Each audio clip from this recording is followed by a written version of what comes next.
అది నేను ఇప్పుడు ఏమన్నానంటే మీ అందరికి ఇంటి స్థలాలు చూడమన్నాను. ఎంతమంది ఉంటారు మీరంతా?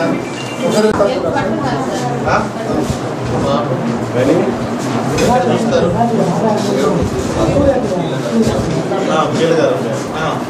మంచి ఇవ్వచ్చు కదా వీళ్ళందరికీ. వీళ్ళందరికి మళ్ళీ ఏంటంటే చోటు కాకుండా అందరికి ఒక చోట ఇవ్వండి. అందరికి ఒక చోట ఇస్తాను. 2-3 రోజులు ఇబ్బంది పడ్డారు కాబట్టి కుటుంబానికి 3,000 గౌరవ ముఖ్యమంత్రి గారు ఇవ్వమన్నారు. కుటుంబానికి 3,000 ఇవ్వమన్నారు.